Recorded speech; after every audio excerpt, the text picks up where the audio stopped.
you can win the game that everyone admires. But bear in mind that you may still lose yourself in that process. Keep that in the back of your mind for the time being.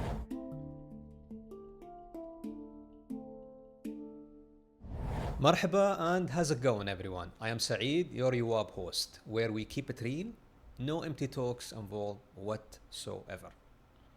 If you're here with me, this tells me how important clarity and growth in your life and also work. And that's why I am here with you, because I understand your concerns and frustrations, and I've been there too as well. I will guide you through real conversations from my experience. All right? And for those who are new to the show, I'm so grateful to have you. So thank you. I thank whoever shared this episode with you. And if you find this episode beneficial, please share it with someone who can benefit from it. All right? So in today's episode, we will basically focus on people and specifically leaders who have it all and who doesn't want to have it all. They want to have the career, they want to have the title and the status, but sometimes they have that itchy feeling or that feeling that something is missing, and sometimes you really cannot explain it.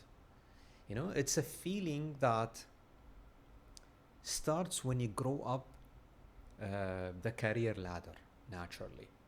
And I had that feeling, especially when I became CEO. I felt very much alone at the top.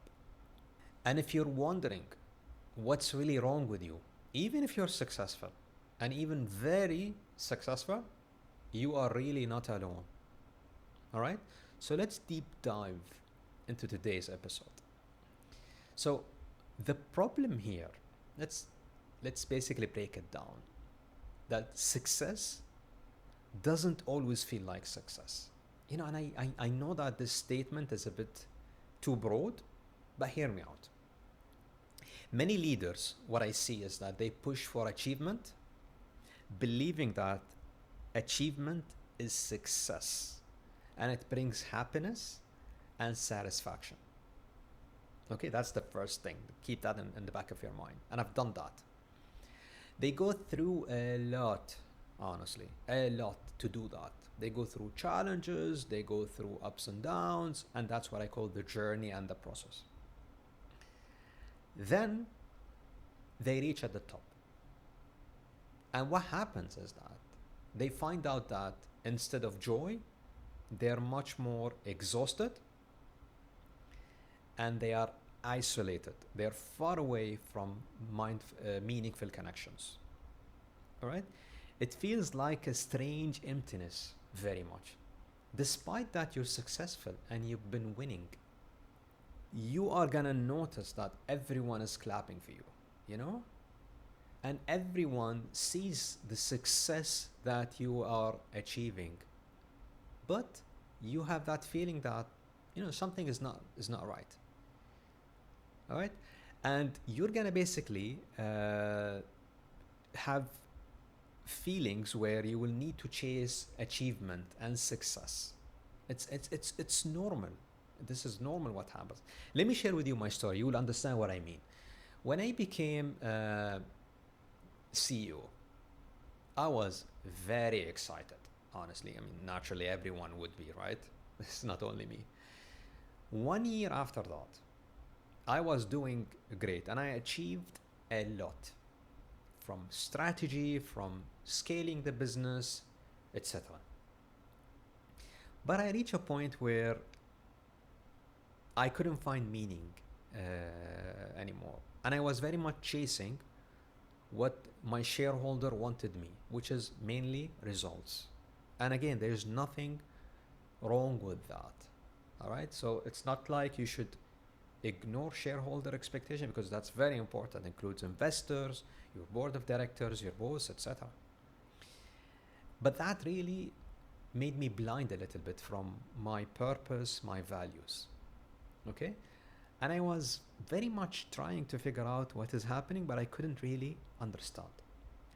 Knowing myself, I just said, okay, maybe I should try a new routine in my life.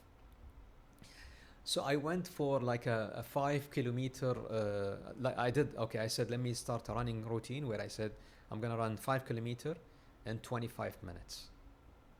But honestly, that didn't work. And I talk a lot about, enjoying the moment, enjoying the process, enjoying the journey. But again, that happened to me, honestly, because I was too blind with so many things. Although I was successful, it's not that, but I couldn't find meanings. So that's basically what happens. Now, what's really important here, the truth is that we are very much conditioned in our life to measure success with titles, money, and milestones. And this is what everyone, most people at least, have in mind. Okay? Again, don't get me wrong, that's absolutely great. All right? But what we need to look for is fulfillment. Okay? And fulfillment usually comes from the external world by having the applauses, etc. But again, it's all about that internal alignment when it comes to fulfillment. It's a bit deeper. All right? When there is a gap between your inner values and the external values that you have, what's going to happen? You're going to be achieving, but not what you want. It's going to be someone else, and it could feel a bit empty when you look at it. Now, keep in mind that when we look at internal values, your internal values and your external values, specifically your shareholders, etc., there should be a gap. It cannot match, all right?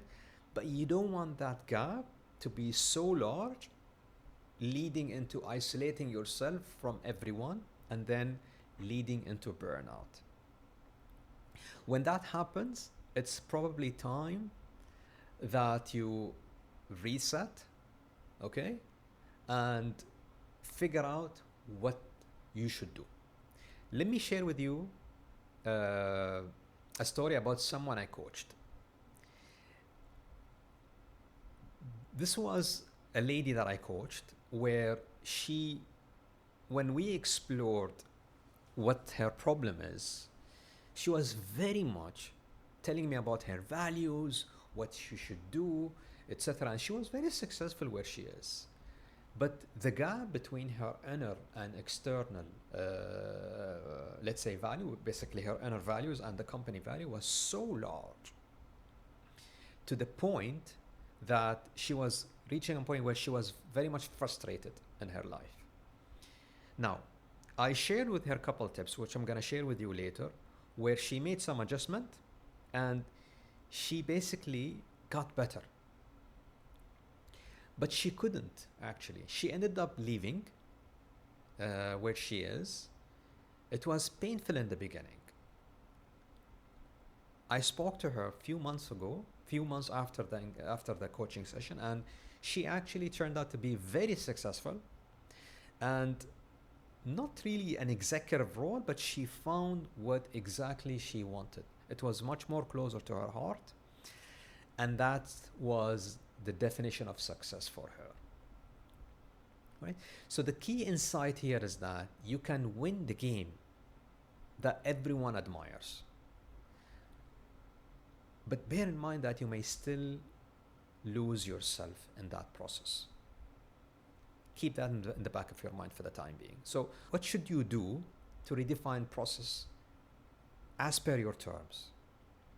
Now, tip number one, and that's what I tell everyone, for the time being, take a pause and ask yourself, whose purpose or dream are you basically trying to achieve? All right?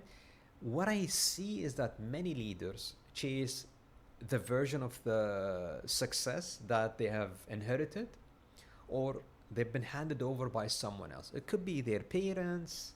They told them, okay, probably you have to be an engineer, or it could be the society that is dictating to them what to do, or it could be something else, which is absolutely fine for the time being. But you should not really beat yourself when it comes to that. But it's good to take that pause and ask that question. Okay? Now, when you go to a corporate company, you are going to be also surprised by the fact that the aspiration, the values are completely different than what you have in mind. So what's really important is now you ask, okay, and you keep it like that. Then bring a piece of paper, and I always tell people, and a pen, and write down your values for the time being, because you're just clarifying what are your values, what are your purpose. Okay? Now, having understand what goes within the external factors that are impacting you and the internal things that are really impacting you as well, you would have an understanding of what is really happening. Okay? Let me share with you an example of what I mean. Let's say that you have an important value within yourself, which is family. You really you really value the family aspect when it comes to yourself.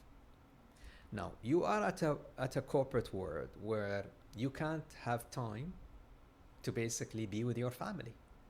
You're just going to have that disturbing moments where you would feel like, what am I doing here? That's not success. Although you're very successful at work, but you feel that there is something itching you or irritating you. And that's your internal value, and that is the family. And that's what I mean by that. Now, the result from this self-awareness is that you reach a point where you would understand what's happening with you and what's really driving that feeling. Okay? The second tip that I would leave you with is that incorporate some meaningful metrics. Some people have KPIs which are very much driven by monetary value. Okay? Now, if there is a big gap between the company and yours, then there is a problem. But naturally, there shouldn't be a big gap between your values, those metrics, and the company metrics, your metrics and the company metrics. Then what you should do is that incorporate as much as you can to bring that fulfillment in yourself. Let me give you an example. Let's say that you've done something, you've achieved something, and that something has been very successful. Something that I like is measure how satisfied are you. Sometimes people just achieve and achieve and achieve, and they're not satisfied. So maybe have a metrics where you say, okay, I'm going to measure my satisfaction level after achieving that. The second thing is try to measure your energy level. If you're really exhausted after achieving something, although it was successful, all right, means that there's something wrong. And that thing is draining you, or something is draining you. All right, so once you have that metrics, you will understand. Also, when you basically now achieve something on the expense of losing relationships, being family or co-workers, that's really not good. So these are all metrics that you should keep in mind. Maybe after a successful project, you would say, oh, how many times did I basically go and see my family? How many times did I basically call that person? And then what I like is try to link what you achieve and succeed in by creating an impactful, positive feeling in someone else. It could be a community. Let's say that you're doing a project which is going to impact the community you work in. The meaning that you're going to get back, and the thanks and the praises that you're going to get from people, these are all meaningful stuff that leads into fulfillment. Ultimately, what you're going to achieve from that is you're going to see progress where it truly counts, not just a resume, because a resume is a piece of paper, but again, fulfillment is much more deeper. The third tip that I feel is important, and I think it's much more important than what I mentioned, is that prioritize connection over position.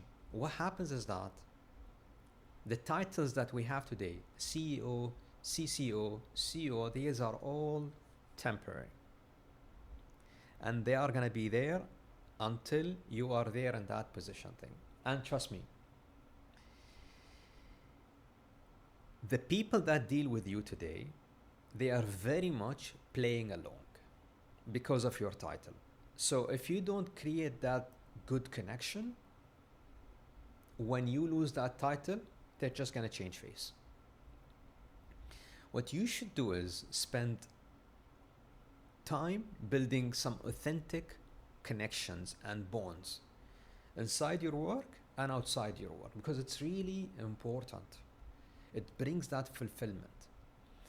Why? Because you don't want to be, you don't want to feel isolated.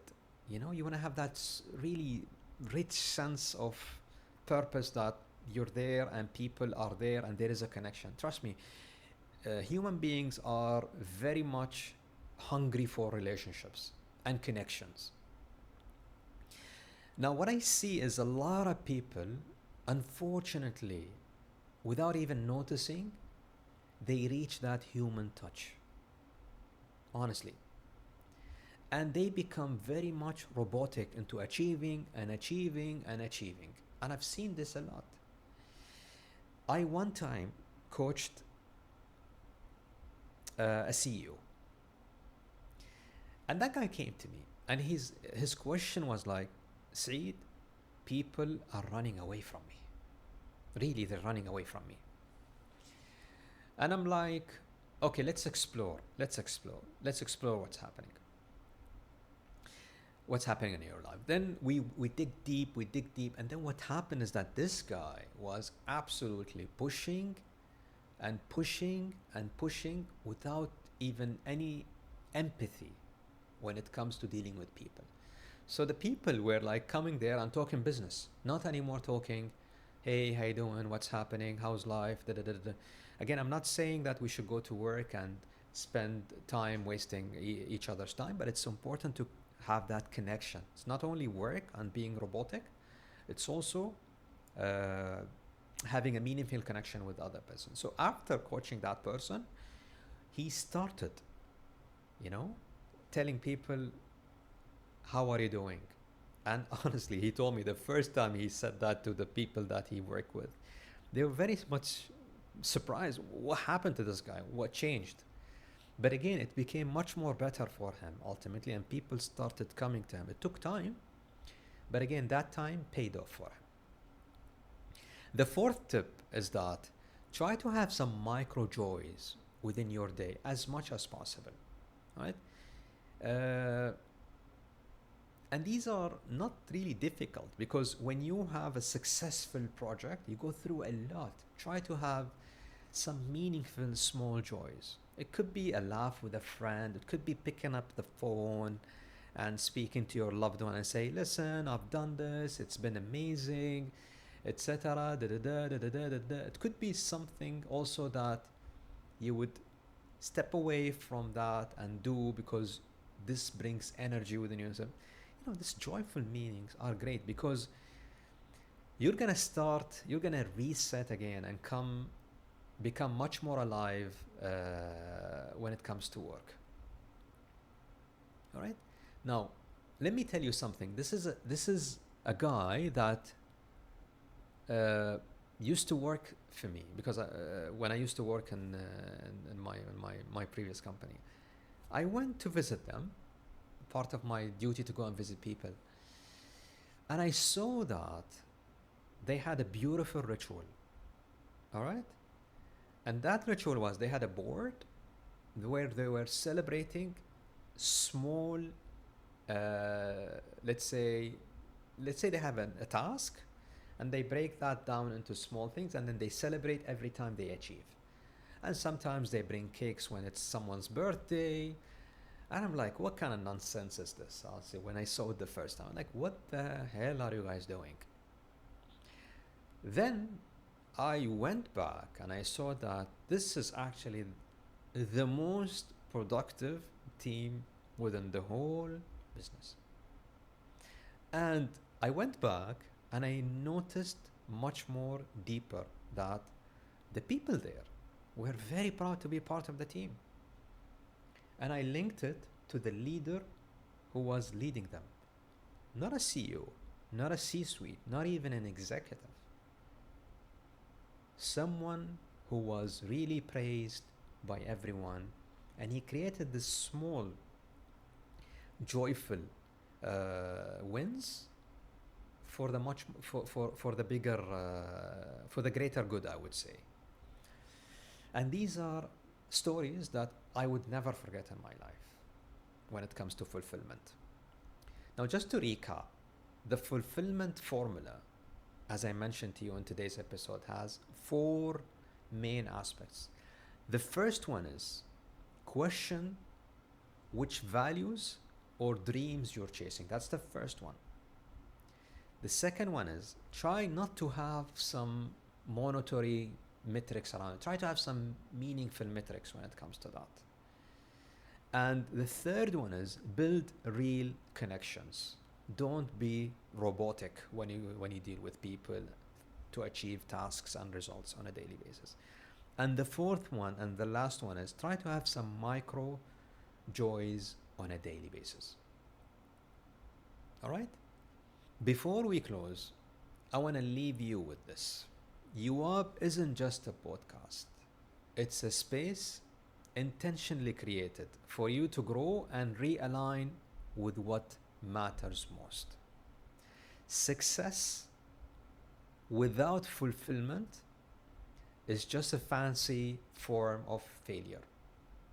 Again, the good news here is that you can rewrite that definition and you can start today. If this episode spoke to you, or you know someone who is successful but carrying that weight of emptiness, share it with them. Because in Yuwab, we're building a community. It's a reminder that we should take care of each other, and where real success feels like freedom, not being alone at the top. And until next time, take care of yourself and those who you care about. مع السلامة.